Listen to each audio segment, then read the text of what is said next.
umusaruro.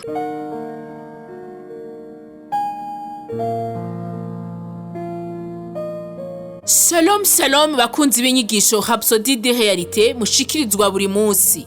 Turi ku munsi wa mbere itariki 11 ukwezi k'umunani umwaka wa 2025. Muri kumwe na Berize nshimira Imana uyu munsi ndabahaye ikaze.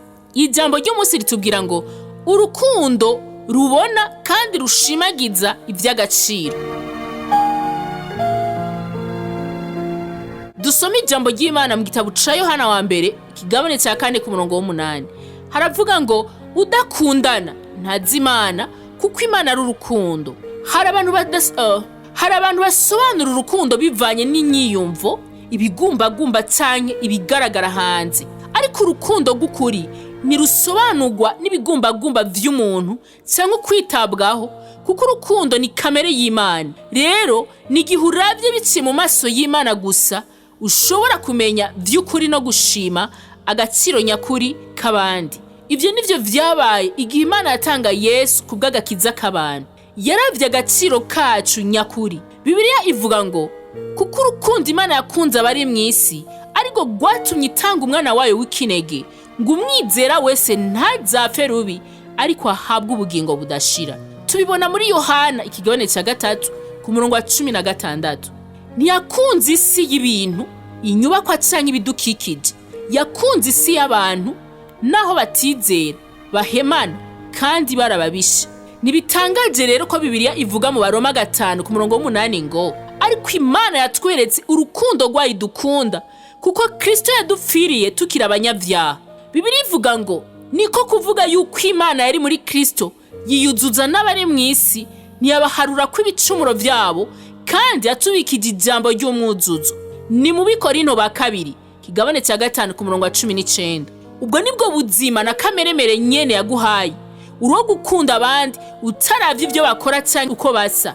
Raba kandi ushimagiza agaciro kabo nyakuri. Ivyo nivyo Yesu yabonye kandi nivyo aduhagurukiriza gutahura maze tukabishira mu ngiro. Nimba Imana yokunda umunyavyaha cyane gutyo, mbega twebwe nitworushiriza gukunda abo turi kumwe muri Kristo? Nico gituma avuga ati mukundane nkuko nabakunze. Ni muri Yohana 13 ku murongo wa 34. Ntiyavuze ngo mukundane igihe cyose bazoba arabakundwa. Uruwo gukunda n'abatakwishira urukundo rwawe. Uku kwinuba kwawo ni gukwiye guhagarika urukundo rwawe. Ubu nibwo bwoko bw'urukundo rw'Imana. Naco rusaba, rurabona kandi rugashima agaciro nyakuri kabandi. Reka ndagutumirire muri iri sengesho. Data mwiza, urakoze ku rukundo rwawe rubona kure ibirengeye ibigaragara inyuma y'ibikorwa. Ndabona agaciro nyakuri k'abantu kandi ndabakunda nkuko nawe bakunda. Ngendera muri urwo rukundo rw'Imana, nkwiza ubuntu n'ubugwaneza kuri bose nkuko wankunze. Ndagushimiye kunyigisha gukunda nkawe no kuzana benshi mu kumenya ukuri kwawe, mu izina rya Yesu Kristo, amen. Wewe dukurikiranye urashobora kuba wifuza kunoganza izi nyigisho z'uyu munsi. Genda usome muri Yohana wa mbere ikigabane cya 4 uhere ku murongo wa 7 ushitse ku murongo wa 11, canke muri Yohana ikigabane cya 15 ku murongo wa 12.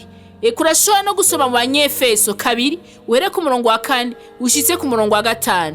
Imana ishimwe cyane. Reka duhe akaryo keza mwebwe mutarakira umwami Yesu Kristo nk'umwami n'umukiza mu buzima bwanyu. Nyigisho z'uyu munsi zitubwiye urukundo rubona kandi rushimagiza ivy'agaciro. Izi nyigisho zishobora gutahurwa n'abakiri umwami Yesu Kristo nk'umwami n'umukiza mu buzima bwabo kandi bakagenda bakazishira mu ngiro bikagenda neza. Ariko wewe utarakira umwami Yesu Kristo, naho ja kubishira mu ngiro ntaco biza kukuzanira. Birasaba ubwa mbere kwizera umwami Yesu Kristo yaduhaye izi nyigisho, hanyuma nawe ukaja kuzishira mu ngiro bikazotanga umusaruro. Rero urashobora kujana nanje muri iri sengesho ryo kwatura.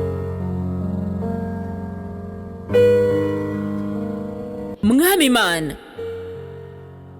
ndizera n'umutima wanje wose ko Yesu Kristo ari umwana w'Imana. Ndemera ko yapfuye ku bwanje kandi ko Imana yamuzuye mu bapfuye. Ndemera ko ari muzima. ndatuje akanwa kanje ko Yesu Kristo ari umwami n'umukiza w'ubuzima bwanje kuva uyu munsi. Urakoze mwami wanje Yesu gukiza umushaha wanje, ubu ncitse icyaremwe gisha. Turagukeje, ubu ncitse icyaremwe gisha.